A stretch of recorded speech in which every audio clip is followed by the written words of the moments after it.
Oh boy, I can really tell that I'm gonna be making a lot of friends with this episode, aren't I? So, for today's review, this review came to me as a request from one of my viewers, specifically Fairoz Labe, whom also requested me to take a look at Wander Over Yonder. Similarly to the reviews that I also did on Little Brown Bear and Zip Zip, I got repeatedly requested to take a look at this show in particular, even though I was heavily occupying myself in finishing Ben 10 2017, as well as doing the quadrilogy of reviews on 90s Disney animated shows that are heavily connected to each other. But now that I got all of these things out of my system, I can finally give this show its just dues. So, Brandy and Mr. Whiskers came out at a pretty unfortunate time for the Walt Disney Company in particular. Disney was trying to make its own leap into computer animation, Pixar's contract with Disney was almost up, and for the context of today's subject, this show came out in the midst of Disney Channel starting to lean more heavily into sitcoms that are targeted towards teen girls, so animation was starting to get phased out from the channel, getting up to the point where Phineas and Ferb ended up being the last Disney cartoon of the 2000s until Kick Buttowski premiered. And unless you were a huge juggernaut like The Proud Family or Kim Possible, a lot of the shows that premiered around 2004 to 2007 either didn't last that long, fell into obscurity, or in some cases, the result was that both ended up happening. Three of the biggest examples of this were Dave the Barbarian, Brandy and Mr. Whiskers, and The Buzz on Maggie. It's been speculated that the entire reason as to why all three of these shows, well, more specifically just Dave the Barbarian and The Buzz on Maggie, did not last that long was because of the demographic. All three of these shows delved into concepts and premises that didn't really connect with the audience that Disney was trying to push at the time, that being teen girls, even though that's very counterintuitive to what the name of the channel is supposed to be, which is Disney Channel! So, a show about a medieval family with fourth wall jokes, a Ren and Stimpy wannabe, and a show about flies doing fly things just weren't going to cut it. Well, I say not lasting long loosely, because of the three of these shows, Brandy and Mr. Whiskers actually lasted the longest out of all of them. I mean, the show was able to move into its second season, and the show had 39 episodes. I mean, it's not the standard run of episodes that you get for any average show, 52 episodes, but that's actually not too short anyway. I mean, Teacher's Pet, My Life as a Teenage Robot, Hi Hi Puffy Amiyumi, The Life and Times of Juniper Lee, and Rise of the Teenage Mutant Ninja Turtles all had the same number of episodes, and the show was still rerunning on Disney Channel for a surprising number of time. The last time that it ever aired was in June of 2010, so with the show that did surprisingly last 2 years, was this show a hidden gem like Dave the Barbarian, or was this show thrown into the pit of obscurity for a reason? Well, let's start off with the good.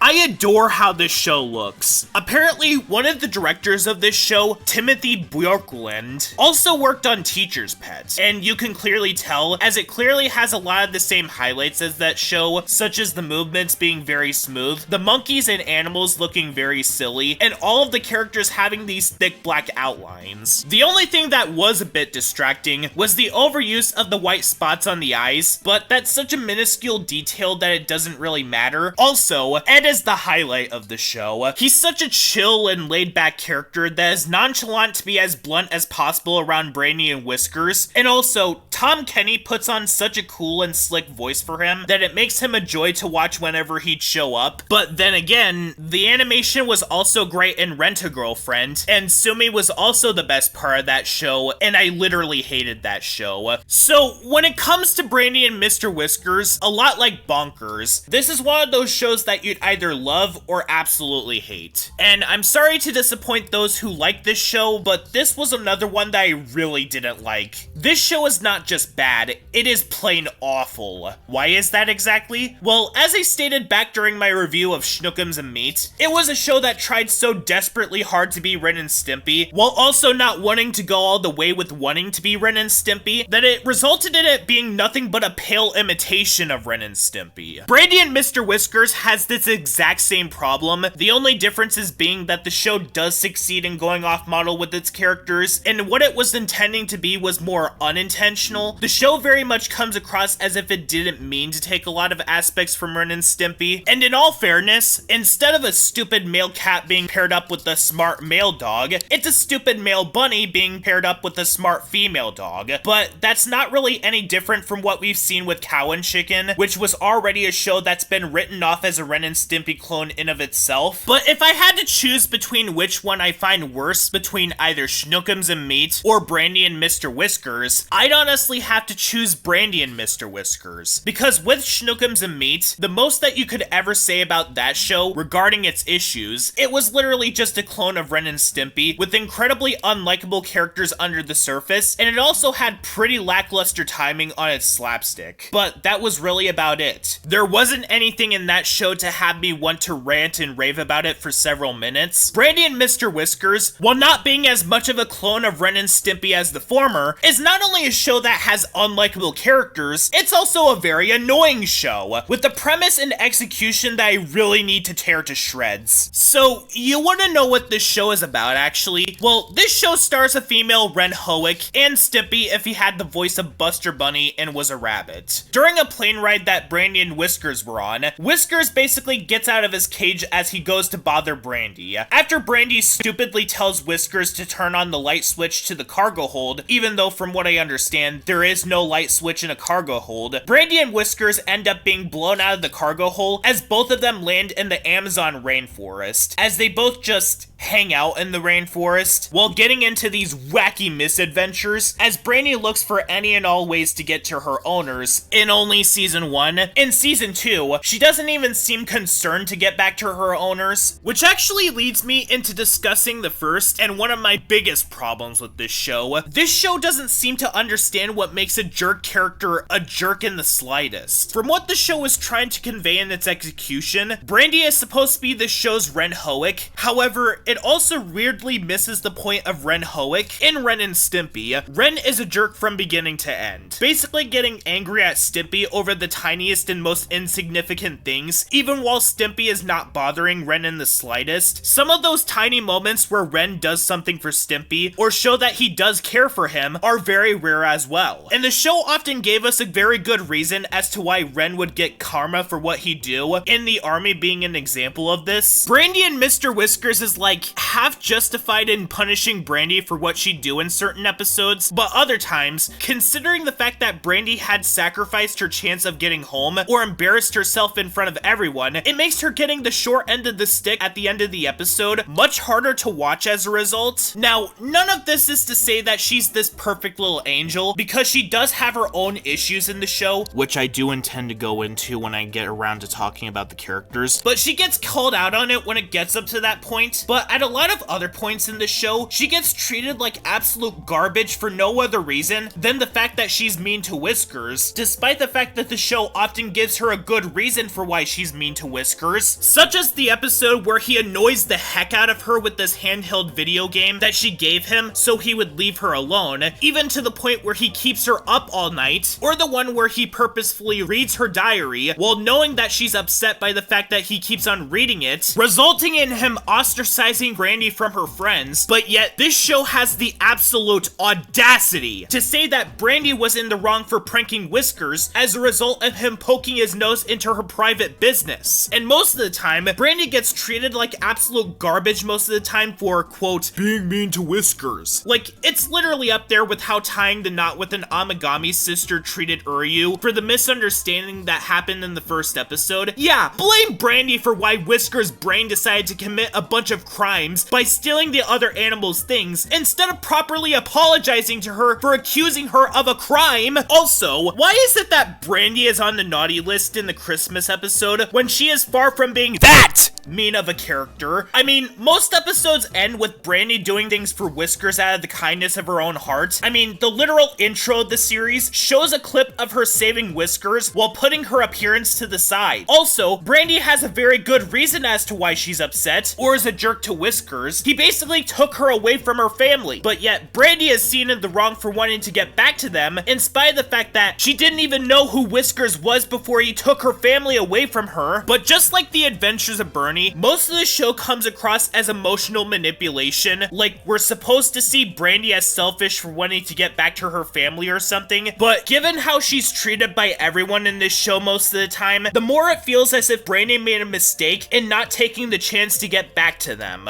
Oh, but what about the backlog of the show? She completely drops the fact that she wants to get back home by the end of the series. No, yes, around the end of the series completely drops this storyline, and the show drops this running gag where Brandy is called a jerk. But given how frequent of an issue that this was in the first portion of the show, that doesn't mean that this is not an issue. Plus, I doubt that most viewers really stuck around to see the show start to slightly phase this out. I mean, most people still see Code Lyoko as this repetitive show that reuses the exact same storyline for every episode, in spite of the fact that the show started changing its formula around season 2, but not much really changed all that much, especially with what I'm gonna be discussing about shortly. The only reason as to why Brandy seems more content with being in the jungle by the start of season 2 is because Brandy and Whiskers discovered that the jungle has always had a mall before Brandy and Whiskers got there, but with the attitudes that the other animals have had at the beginning of the show, you wouldn't have been able to guess that they had a shopping mall in the first place. And the show's treatment of Brandy is not even the only issue with this show. If Brandy getting treated like garbage isn't enough to annoy you, then the audio certainly will. Most of the show consists of nothing but noise, where the show can't go one moment without having its characters screaming something, or giving them a moment where the show could catch a break. Granted, it's not Mighty Magiswords or Thundercat's Roar levels, but still though. I mean, most of the voices are relatively fine in the show, though some of them do come across as a bit stereotypical, especially Lola, Cheryl and Meryl, and Gaspar LeGecko, but it's just that the side effects result in the show being very annoying, to the point where while I was binge watching the show, I had to take breaks in between because I felt that my brain was starting to fall into mush with how annoying it was. The worst of the audio in the show comes from Mr. Whiskers himself. Now, unlike with Bonkers, Whiskers' voice in the show is not necessarily the problem. I mean, Charlie Adler in this show is basically using the exact same voice that he used for Buster Bunny from Tiny Toon Adventures. However, the reason as to why the audio wasn't bad there was because Buster Bunny wasn't a super loud or hyperactive character, because let's face it, this voice can get very grating if it's used for a character under a specific context. And because I'm guessing that the show wanted to create its own SpongeBob, they have Mr. Whiskers screaming his lines most of the time, to the point where it could get very annoying. I'm being serious. Every time that Whiskers speaks in this show, glass breaks. I mean, just listen to some of this. Oh, Brandy, they're coming! Oh my gosh, they are totally coming! Don't you get it? They're coming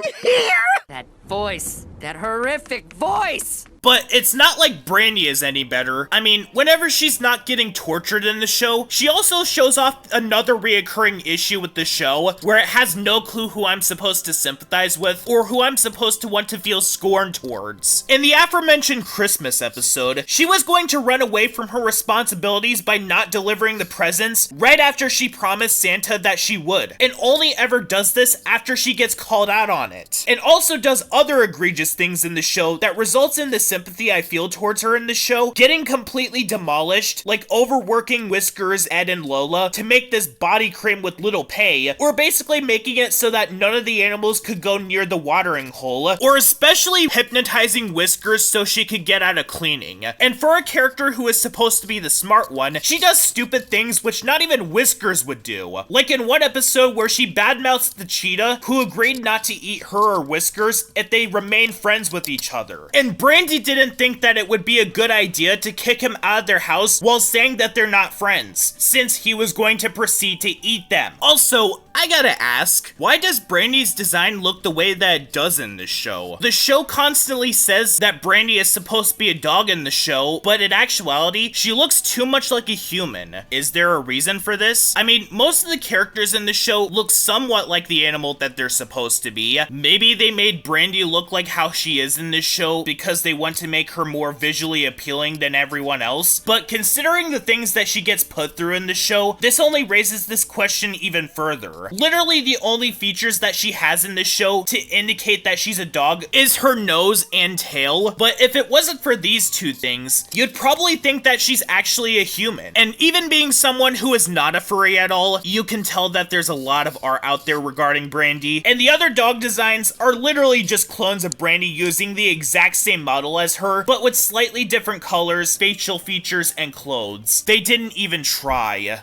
And when Brandy and Whiskers are not constantly going at each other's throats most of the time, there are times where both of them are just awful in general, and that I feel more sorry for those who Brandy and Whiskers end up trucking over more than Brandy and Whiskers themselves. Such as in the episode where these two lookalikes of the main characters arrive in the jungle and prove how much better they are than Brandy and Whiskers. Think the regular show episode Replaced, but is in Brandy and Mr. Whiskers. Brandy and Whiskers end up getting so jealous of Sandy Carrington and Mr. Frisky that they go to their party so that they could deliberately sabotage the punch and replace the cheese with the log. Or my least favorite episode, You Got Snail, where Brandy and Whiskers find out that this snail, played by Wayne Knight, had lived in the tree that Brandy and Whiskers have lived in for years. The snail takes Whiskers' ball away from him after it lands on his lawn because Brandy and Whiskers have done nothing but aggravate him. Like Poodle Panic from Shnookums and Meat, I feel more sorry for this snail than anything because Brandy and Whiskers, after being made aware of the things that they've been doing to him, by accident admittedly, Brandy does not so much as give him an apology for this. She basically says that if he doesn't like it, that he should just move out if he doesn't want to deal with them. Basically saying that, yeah, we're incredibly disruptive and noisy neighbors, so just deal with it. Basically being disrespectful to their neighbor. Before getting slug slime all over Brandy's hand by covering the ball with it, resulting in Brandy and Whiskers instigating a war with him. Like, I get that he started it by taking Whiskers' ball and grossing Brandy out, but neither of them gave a freaking apology to him for trucking him over, complete with an ending where Whiskers stupidly pours salt on him, resulting in him being in the hospital. And it's all like, great, now I hate both of the main characters in this show. But I know what a lot of you guys in the audience are thinking. So what if the show is mean-spirited or incredibly loud? How is the enjoyability of the rest of the show? That aspect is not much better in the show. I've heard from a lot of people who have talked about this show who've said that Brandy and Mr. Whiskers feels like a Nicktoon that just aired on the wrong channel, and being as blunt as I could, that's totally inaccurate. As a lot like Shnookums and Meat, in terms of the gross out angle in this show, it's relatively tame. The only time where the show did end up getting gross was in Jungle Makeover, where Whiskers paints their house with literal garbage, but you could literally see the exact same kind of garbage in SpongeBob. The rest of the show is not even that gross. And even though I do dislike the following show a lot more, Robot Boy got a lot more gross than this show ever did in all 39 of its episodes. And the show is also missing one of the fundamental aspects that made most Nicktoons the way they were. Brandy and Mr. Whiskers is not funny in the slightest. I watched all 39 episodes of this show to prepare for this review, and try as I might, I just could not find a single joke that the show tries to attempt. It's literally Ben 10 2017 levels of being non-existent. And the jokes that the show does attempt are just so cheap and not even close to being comedic. What this show would constantly do with these jokes is that they either show a random stock image, or they literally do a Family Guy cutaway gag by showing one of these characters doing something in their childhood, which the show wants you to find funny because it's inherently random and nonsensical. But they don't do anything with it. The punchline is literally just that it's random. I mean, give Family Guy some credit. At least that show tried to tell jokes with its cutaway gags. You wanna know what worked with a show like Rocko's Modern Life? They had variety in their humor, like adult jokes, slapstick, and memorable dialogue. I mean, later on in the show, they do try to make fourth wall jokes, basically being self-aware of the fact that they're in a show, but those moments are so rare that you could barely count it as part of the show's comedy, especially when shows like Chowder would basically come in and destroy the fourth wall at any chance it got. And before anyone says anything, I don't hate comedy. Some of the shows that I reviewed are comedies. Heck, Disney themselves have done shows like Timon and Pumbaa and Wander Over Yonder, two shows which I found absolutely hilarious. I even like Teacher's Pet and The Ghost in Molly McGee and found them to be funny. And reminder, they were done by some of the same people who worked on this show. So this is definitely not a case of me disliking comedy, it's just that this show executed it poorly. So overall, my recommendation for this show is to absolutely go into it with caution. As I mentioned at the beginning of this video, the reactions to this show are very divided, so your response to this show will be vastly different to mine, and if you like this show, more power to you. But for me, this is definitely part of the bottom 10 for Sean's network reviews. To make this clear, it's not Family Dog or Thundercat's Roar levels of bad, but it's somewhere around Weirdos, Belle's Magical World, and Shnookums and Meat. Though, with the fact that this show is more annoying, and this show has the higher episode count, this one is worse than those three. And while I wouldn't go so far as to say that this is Disney's worst animated show of all time, I mean, I've yet to have rewatched Pickle and Peanut or Billy Dilly's Super Duper Subterranean Summer, I will say that it's quite up there as one of their worst. And I am so glad that after this show, Bill Motz and Bob Roth went on to work on The Ghost and Molly McGee, but it's kind of terrifying the kind of timeline that we live in. Dave the Barbarian came out the exact same year, but yet Brandy and Mr. Whiskers is the show that lasted the longest of these three.